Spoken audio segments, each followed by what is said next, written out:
नमस्ते बच्चों। इससे पहले की तासिका में हमने रात का चौकीदार इस लघु कथा का भाग पहला देखा है। आज हम इस लघु कथा का भाग दूसरा देखेंगे। ये जो लघु कथा है रात का चौकीदार, यह पूरक पठन का पाठ है और इस पाठ के रचनाकार है सुरेश कुशवाहा तन्मय। कल की तासिका में हमने लेखक का परिचय देखा है, या ये जो लघु कथा है उसकी गद्य संबंधी जानकारी भी हमने देखी है। और यहाँ तक देखा था कि हमने इस कहानी का जो चौकीदार है उसका नाम बहादुर है, और वह लेखक जिस कॉलोनी में रहते हैं उस कॉलोनी की वो चौकसी करता है, अर्थात रखवाली करता है। तो वो हर मौसम में, चाहे बरसात हो, चाहे गर्मी हो, चाहे ठंड के दिन हो, हर मौसम में रात के 12 बजे के बाद वह अपना जो कर्तव्य है, अपना जो काम है वो ईमानदारी से निभाता है, कर्तव्य निष्ठा से वो अपना सारा काम करता रहता है। और जब वह महीने की पहली तारीख को किसी के घर पहुंच जाता है पैसे मांगने के लिए, तो लोग उसको तरह तरह के सवाल करते हैं कि तुम्हें कितना वेतन मिलता है, तुम्हें कितने घरों से पैसे मिल जाते हैं। तो कल हमने देखा कि बहादुर बताता है कि उसको रोज के 1 रुपए के हिसाब से 30 दिन के 30 रुपए वेतन उसको मिलता है। और जिस कॉलोनी में वो चौकीदारी करता है उस कॉलोनी में लगभग 100 से ज़्यादा घर है, 100 सवा 100 से ज़्यादा घर है, लेकिन हर घर से उसको पैसे नहीं मिलते। वहाँ के 50, कभी 60, किसी महीने 50 घर से उसको पैसे मिलते हैं, तो किसी महीने में 60 घर से उसको पैसे मिलते हैं। और बहादुर बताता है कि इतने पैसों में उसके परिवार का गुजारा हो जाता है। फिर उसको पूछा जाता है कि उसको डर नहीं लगता चौकीदारी करने में। उससे पहले उसको ये पूछा जाता है कि सभी उसको पैसे देते हैं या नहीं, और जो पैसे नहीं देते क्या उनकी घरवाली या उनकी रखवाली, उनकी चौकसी ये करता है। तो वो बताता है कि जो मुझे पैसे नहीं देते उनकी चौकसी तो उसको बहुत ही सतर्क और सावधान होकर करनी पड़ती है, क्योंकि अगर कभी ऐसा हुआ कि जो पैसे नहीं देते उनके घर में अगर गलती से कभी चोरी हुई तो पुलिस सीधा किस पर संदेह करेगी, तो चौकीदार पर ही करेगी। तो हमने इस कहानी में ये भी देखा है कि जब उसको पूछा जाता है कि क्या तुम्हें डर नहीं लगता, रात के समय तुम अकेले घूमते रहते हो, तो बताता है कि इस पृथ्वी पर जितने भी जीव रहते हैं सबको किसी न किसी से डर लगता है, मुझे भी डर लगता है, लेकिन मैं अपना काम जो है वो ईमानदारी से करता रहता हूँ। वो बताता है कि कभी कभी गुंडे और पत्ते वाले जो लोग होते हैं, नशा पान करने वाले लोग, उनसे उसका पाला पड़ जाता है, कि उनके साथ मारपीट हो जाती है, लोग गुंडे वाले उसको मारते हैं, लेकिन फिर भी वह अपनी जान को जोखिम में डालकर अपना काम जो है वो ईमानदारी से करता रहता है। तो ये जो चौकीदार होते हैं हम मेरे ख्याल से ये लोग बिल्कुल देश के सिपाही जैसे ही काम करते रहते हैं, क्योंकि हम देखते हैं कि देश के जो सैनिक होते हैं वह सीमा पर बैठकर या सीमा पर लड़कर अपने घर परिवार से दूर होकर अपने आंखों में तेल डालकर वह रक्षा करते हैं हम सब की।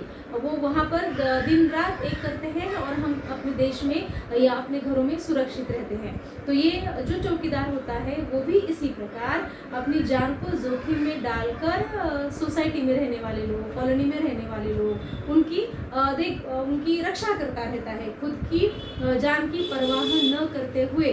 क्योंकि हम देखते हैं कि ये जो चौकीदार का काम करने वाले होते हैं रात में ही उनकी ड्यूटी होती रहती है, और रात के समय अनेक गुंडे मवाली जो होते हैं उनसे उनका पाला पड़ जाता है। और गुंडे मवाली के हाथ पहले अगर कोई लगता है तो ये चौकीदार ही लगता है, चौकीदार उसको रोकने की कोशिश करता है तो वो उसे ही मारते हैं, उसके ही हाथ पैर तोड़ देते हैं। तो इसमें जान जोखिम में रखने वाला ये काम है चौकीदार। लेकिन जो उच्च शिक्षित लोग हैं या जो मुफ्तखोर लोग हैं वो चौकीदार के इस बलिदान को समझते ही नहीं, उसके इस काम को समझते ही नहीं। लोगों से उसको झिड़कियाँ मिलती है, और कुछ लोग तो उसको रखवाली करने के बाद भी समय पर वेतन नहीं देते। तो ऐसा न करते हुए चौकीदार एक इंसान है और वह ईमानदारी से, कर्तव्य निष्ठा से अपना काम कर रहा है, इस बात को हमें नहीं भूलना चाहिए। और इसीलिए शायद लेखक ने इस बात की ओर ध्यान आकर्षित करते हुए लोगों को यही बताने का प्रयास किया है कि चौकीदार के साथ इस प्रकार की नाइंसाफी करना बहुत बुरी बात है। वो जो काम कर रहा है वह काम अपनी जान को जोखिम में डालकर कर रहा है। तो मुफ्त पूरी की भावना को हमें त्याग कर उसके जो भी पैसे बनते हैं महीने के, वो उसको देने चाहिए और उसको भी इंसानियत की नज़रिए से देखना चाहिए। तो यहाँ तक हमने कल की तासिका में देखा था कि उससे पूछताछ की जाती है कि वह जो है कब सोता है। अब ये जो चौकीदार है बहादुर, वो आगे की कहानी बता रहा है कि वो कब सोता है, कब उठता है, और लेखक के मन में भी आशंका है कि वो उसको पैसे दे या न दे। तो लेखक उसको पैसे देने का निर्णय लेते हैं या नहीं, ये हम आज की तासिका में देखने वाले हैं। तो देखते हैं। लेखक उससे पूछते हैं, अच्छा बहादुर, सोते कब हो तुम? वह फिर प्रश्न करता है, साहब जी, रोज सुबह 8-9 बजे एक बार कॉलोनी में चक्कर लगाकर तसल्ली कर लेता हूँ कि सब कुछ ठीक है न, फिर कल की नींद पूरी करने और आज रात में फिर जागने के लिए आराम से अपनी नींद पूरी करता हूँ। अच्छा साहब जी, अब आप पैसे दे दे तो मैं अगले घर जाऊँ। तो जब उसको पूछा जाता है कि तुम सोते कब हो, रात भर तो तुम रखवाली करते हो सबकी, तो तुम सोते कब हो? जो जिससे भी वो पैसे मांगने के लिए गया है वो उससे पूछता है कि तुम्हारी नींद कैसे पूरी होती है। तो वो बताता है कि साहब जी, मेरा जो काम है सुबह 8-9 बजे तक रहता है। 8-9 बजे के बाद मैं पूरी कॉलोनी के चक्कर लगाता हूँ, पूरी कॉलोनी में घूम कर आता हूँ और तसल्ली कर लेता हूँ। तसल्ली करना का अर्थ है समाधान करना। मैं पहले देखता हूँ कि सब कुछ ठीक है या नहीं, मतलब सभी लोग सुरक्षित है या नहीं, किसी की शिकायत है क्या, ये पहले मैं घूम कर देखता हूँ। और जब मुझे पता चलता है, जब मैं आश्वस्त होता हूँ कि सब कुछ ठीक है, और तब मैं कल की नींद पूरी करने के लिए, क्योंकि वो रात भर जागा होता है, तो कल उस रात की नींद पूरी करने के लिए और फिर आज रात का अपना काम सतर्क रहकर करने के लिए, मतलब उसको कल की नींद भी पूरी करनी है और आज रात फिर से उसको जागना है। तो जागने के लिए आराम करना उसके लिए बहुत ज़रूरी होता है। तो आराम से अपनी नींद वह पूरी करता है, क्योंकि नींद अगर वो पूरी नहीं करेगा तो रात में उसकी आंख लग सकती है, वो सो सकता है, और ऐसा करना उसके लिए बहुत जोखिम भरा हो सकता है। इसलिए वो अपनी नींद पूरी करता ही है। तो वो बताता है कि मैं नींद अपनी पूरी करता हूँ, और फिर वो कहता है कि अच्छा साहब जी, अगर आप मुझे पैसे दे दें तो मैं अगले घर जाऊँगा, क्योंकि उसको आकर कोई वेतन नहीं देता है। वो जहाँ बैठता है वहाँ आकर कोई वेतन नहीं देता है, उसको हर घर जाकर वेतन मांगना पड़ता है, उसके काम के पैसे उसको मांगने पड़ते हैं। तो वो अगले घर जाने के लिए उनसे पैसे मांगता है। अरे भाई, अभी तुमने ही कहा कि जो पैसे नहीं देते उनका ध्यान तुम्हें ज़्यादा रखना पड़ता है, तो अब से मेरे घर की चौकसी भी तुम्हें बिना पैसों से के करनी होगी, समझे? अब जिस व्यक्ति से उसकी बातचीत हो रही है, उस व्यक्ति ने जान लिया है कि ये जो चौकीदार है वो ईमानदारी से अपना काम करता है, उसको वो पैसों के लिए काम नहीं करता, क्योंकि बहादुर ने पहले ही बताया है कि वो केवल पैसों के लिए काम नहीं करता, वो सबकी रखवाली करता है। जो पैसे देते हैं उनके घर की रखवाली तो वो करता ही है, लेकिन जो उसको पैसे नहीं देते उनके घर की रखवाली तो उसे अधिक चौकन्ना होकर करनी पड़ती है, क्योंकि अगर भूल से कभी उनके घर में चोरी चकारी हो गई तो सीधा इल्ज़ाम किस पर आएगा? बहादुर जैसे चौकीदार पर आएगा। ये घटना उसके साथ पहले हो चुकी है, इसलिए वो बहुत सावधान रहकर ऐसे लोगों के घर की रखवाली करता है जो उसको पैसे नहीं देते। और जब अब इसने पैसे मांगे जिसके साथ वो बातचीत कर रहा है, वो कहते हैं कि अरे भाई, अभी तो तुमने बताया ना मुझे कि जो तुम्हें पैसे नहीं देते उनका ध्यान तुम्हें रखना ही पड़ता है, तो अब मेरे घर की रखवाली तुम वैसे ही करो जैसे कि अब तक करते आए हो। जो तुम्हें पैसे नहीं देते उनकी घर की रखवाली तुम जिस प्रकार करते हो वैसे ही तुम मेरे घर की रखवाली करो, मैं तुम्हें पैसे नहीं दूंगा। तो इस प्रकार वह इंसान उसको पैसे देने से इनकार कर देता है। जैसे आपकी इच्छा साहब जी, और चौकीदार अगले घर की ओर बढ़ गया। अब बता दिया उसको कि मैं तो तुम्हें पैसे नहीं देने वाला, क्योंकि अभी तो तुमने बताया ना कि तुम पैसे के लिए काम नहीं करते, और जो तुम्हें वेतन नहीं देते, जो तुम्हें पैसे नहीं देते, उनके घर की रखवाली तो तुम अधिक चौकना रहकर करते हो, तो आज से मेरे घर की रखवाली तुम इसी तरह करना, मैं तुम्हें पैसे नहीं देने वाला।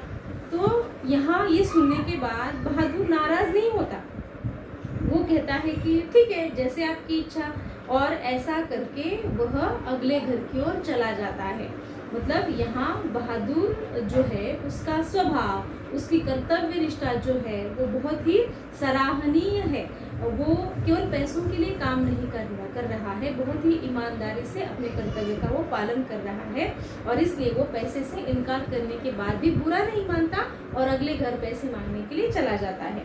मैं सोचता हूँ कि बिना किसी ऊपर दबाव अथवा नियंत्रण के एकाकी रूप से इतनी जिम्मेदारी से अपना कर्तव्य निभाने वाला, हमारी सुरक्षा की चिंता करने वाला, निष्कपट भाव से करने वाला यह रात का रखवाला स्वयं कितना असुरक्षित और अकेला है। अब लेखक विचार में पड़ गए कि बहादुर जैसे जो चौकीदार होते हैं वो अपनी जान को जोखिम में डालकर रात भर जागते रहते हैं, लोगों की सुरक्षा के लिए वह काम करते रहते हैं, और उनके ऊपर दबाव भी रहता है लोगों का, और एकाकी रूप से इतनी जिम्मेदारी से वो अपना काम कर रहा है। मतलब उस पर कोई नियंत्रण रखने वाला नहीं है, उसकी देखरेख करने वाला वहाँ पर कोई नहीं है कि तुम काम ईमानदारी से करो वगैरह, उस पर दबाव नहीं है। केवल वो अपना काम करता है, और जिस घर से उसको पैसे मिलते हैं उस घर से वो पैसे लेकर चला जाता है। तो बिना किसी दबाव के, बिना किसी नियंत्रण के इतनी ईमानदारी से काम करने वाला शायद ही कोई विरला होगा, कोई एक आध ही व्यक्ति ऐसा होगा, लेकिन बहादुर उन्हीं में से एक है जो बहुत ही जिम्मेदारी से अपने कर्तव्य को निभाता है। तो लेखक के मन में विचार आता है कि हमारी सुरक्षा की चिंता करने वाला निष्कपट भाव से, मतलब उसके मन में कोई छल नहीं है, वो बहुत ही सीधा सरल है और उसके मन में कोई कपट नहीं है। तो ऐसा ये सीधा सरल इंसान, रात का यह रखवाला जो सबकी रखवाली करता रहता है, वह स्वयं कितना असुरक्षित है और कितना अकेला है। सबको अपनी सुरक्षा की चिंता है, लेकिन इसकी सुरक्षा की जिम्मेदारी कौन ले रहा है? ये तो सबकी सुरक्षा की जिम्मेदारी ले रहा है।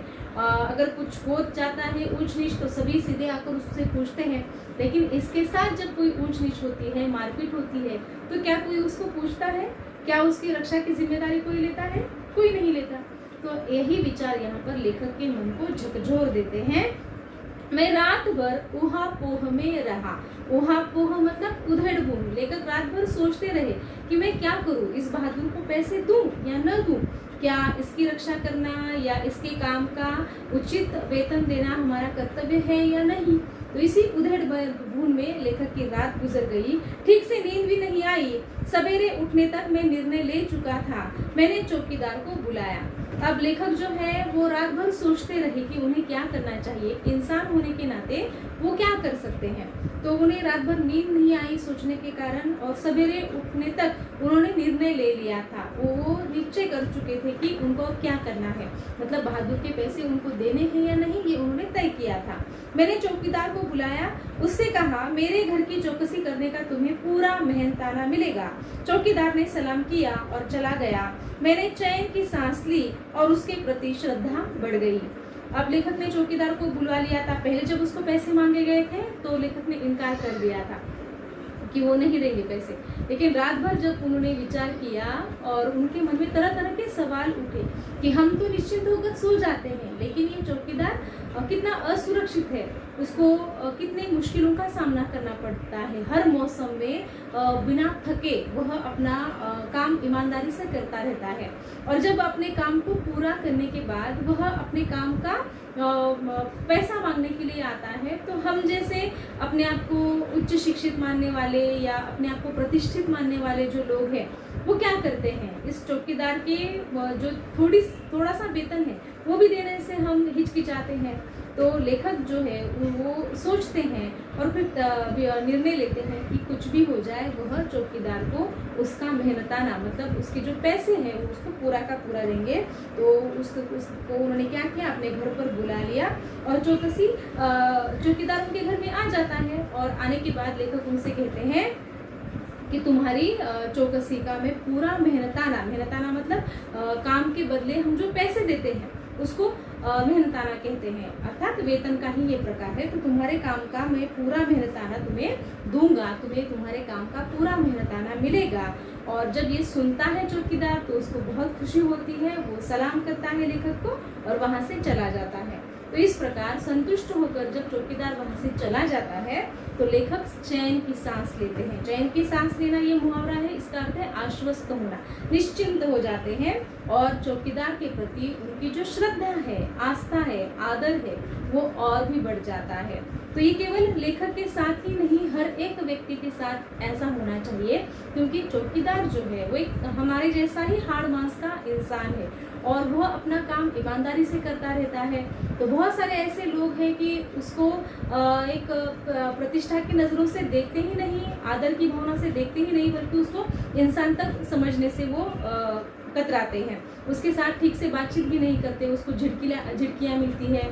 कुछ लोग तो उसके मेहनताना भी उसको उचित प्रकार से नहीं देते और इससे हम क्या करते हैं, उस पर एक तरीके से अन्याय ही करते हैं। लेकिन हमें ये नहीं भूलना चाहिए कि चौकीदार जो होता है वो देश का दूसरा सिपाही का ही रूप होता है। जिस प्रकार पुलिस है इसलिए हम सुरक्षित रहते हैं, देश के सैनिक है इसलिए देश सुरक्षित रहता है, उसी प्रकार चौकीदार जैसे व्यक्ति है जो जोखिम में अपने प्राणों को डालकर सबके रक्षा करते हैं, रात भर जागकर दूसरों की सुरक्षा करते हैं, खुद मारपीट सहन कर लेते हैं, खुद ध्वंस सहन लेते हैं, धमकियां उनको मिलती है, तिरस्कार किया जाता है उनका, फिर भी वो अपना काम ईमानदारी से करते रहते हैं। तो ऐसे लोगों के प्रति हमें इंसानियत की भावना से देखना है और लोगों का जो नज़रिया है उनको देखने का वो हमें बदलना है, खुद का भी नज़रिया हमें देखना है, दृष्टिकोण बदलना है हमें और ध्यान में रखना है कि चौकीदार जो है वो ईमानदारी से काम करता रहता है